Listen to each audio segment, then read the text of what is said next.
What's up, everybody, and welcome to the channel. Today, I'm super excited to bring to you the session walkthrough of my new track, Enter Neon, out now on my record label, Underdog Records. Remember to drop a like and subscribe. It really helps me a lot. And if you want the full session, all the patches, all the plugins, all the audio effects, everything for free, all you have to do is join the Patreon. The link is in the description below. Patreon members also get access to free plugin giveaways twice a month, discounted mentor sessions, free VIP tickets, and a lot more. Without further ado, let's get to it. So I'm just gonna kind of go left to right here and show you my thought process, songwriting, sound design, all that stuff. Let's start with the beginning.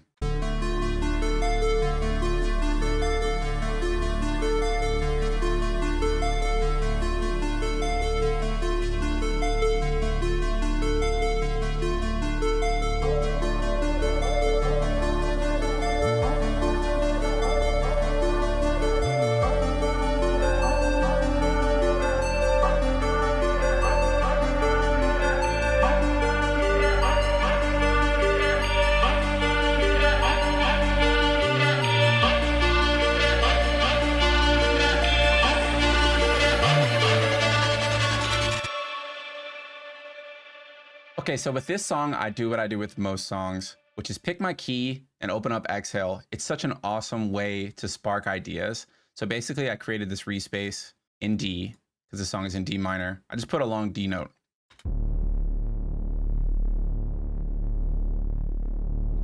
I also just created that D minor chord and put it into an ARP using Diva, one of my favorite synths, for just like really cool kind of 80s style synthetic type of sounds. I've also got this pad in the background here.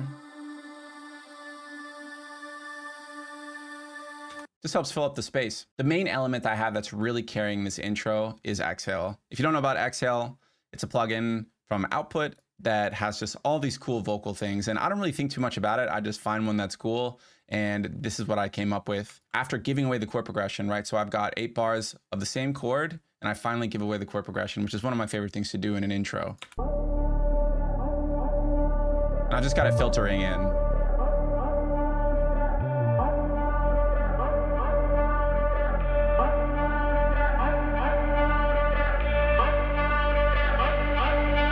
I've also got the corresponding chords for this bass line into the arpeggiator.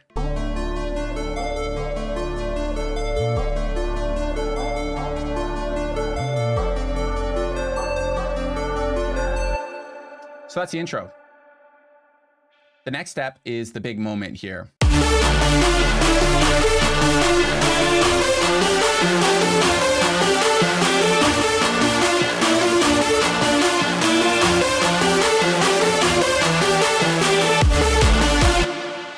So my thought process behind writing any lead ARP melody, I use Dune for this synth. This synth is really awesome, really ravey. Dune has a lot of these good sounds, and it's this EDM brass preset. But what I did for writing this melody, and this is a really good tech for writing ARPs, is I just started with the bass line that I wanted and had that following the bass line from my chord progression. And then I just kind of filled in the minor chords basically at random.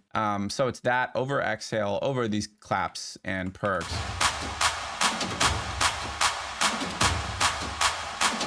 Got this orchestra loop, stadium clap loop, and then another clap, which kind of just fills everything in,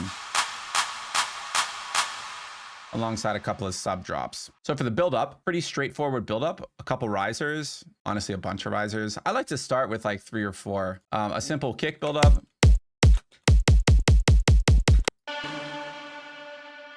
And then it's time for the drop. So before the drop, we have our main synth, which is what I'm gonna be going through. And I think the really cool part of this song, this is kind of like what I would consider maybe my signature synth, and I'll show you guys how to make it.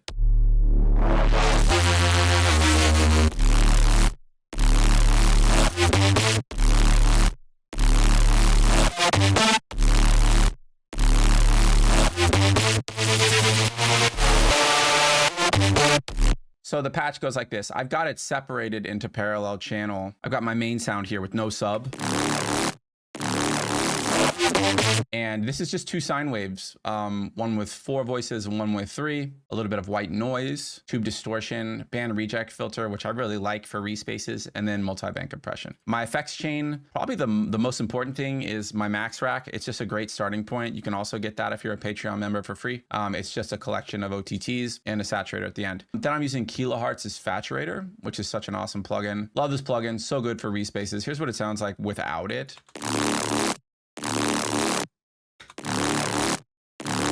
It adds that crunch that we all know and love. Now I've got 2 auto filters here, which I'm just automating throughout the track, along with a Pro Q, cutting out the low end on the sides so we don't deal with phasing issues. The last thing I have Elastic Pitch, which is my favorite pitch shifting plugin. Doesn't look like I'm using it at any point here. I kind of just have it in my stock racks just because I like to use it so much. Then I'm cutting the lows out of the sides again with an EQ, and then soothe at the end to help kind of tame some of those harsh frequencies. So that's that patch. The cool part that I like about this patch also is this perk layer.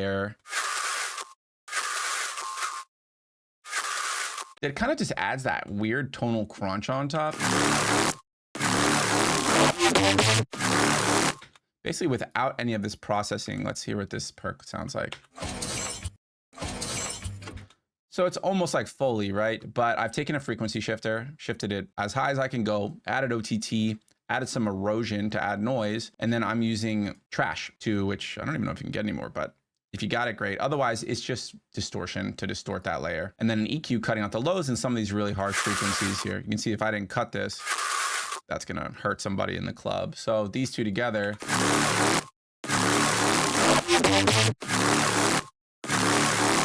Here's what it sounds like all together.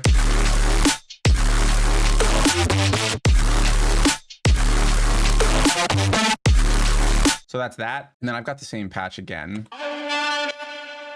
This contact bass layered over the mid-range bass for the turnaround.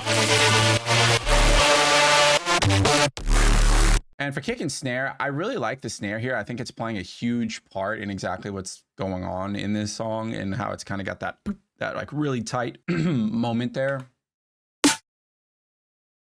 think this is a Teddy Killer snare. I really like using drum and bass samples in dubstep, giving a nice effect. The last main element here is how I'm sidechaining, which I'm just using Shaperbox for sidechain on 1/4 with MIDI trigger on. That's how I like to sidechain in aggressive sidechain dubstep. And then for this B section here, which I really like, I added in these perk fills that I pitched.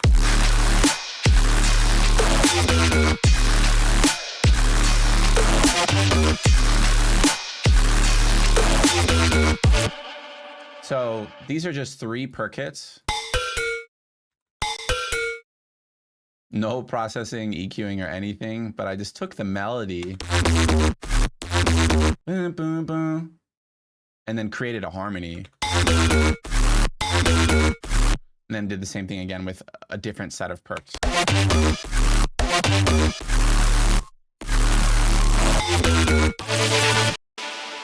And then there's just some chanty fills in the background. So that's the whole drop. For the outro, I did something special with the chord progression that is something I really enjoy doing for outros or middle parts of the section. In the beginning of the song, the chord progression starts on D, the 1 chord.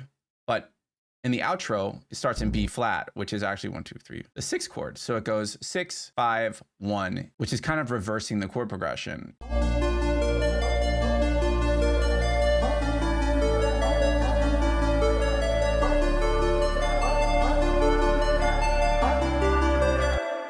So it adds this almost like mysterious feeling to the chord progression, which is really nice to do. Like, I would highly recommend giving it a shot. Like if at one point you're starting your chord progression on the 1, at a different point in your song, try starting it on the 5 or the 6. But one tip I have for doing that is you want to eventually probably end up at the 1. So this one goes 6, 5, 1, 3. If you never get to the 1, it doesn't quite give you that payout. So yeah, that's Enter Neon. I appreciate all of you guys watching, and I hope you learned something, and feel free to hit me up, and thank y'all so much. Much love.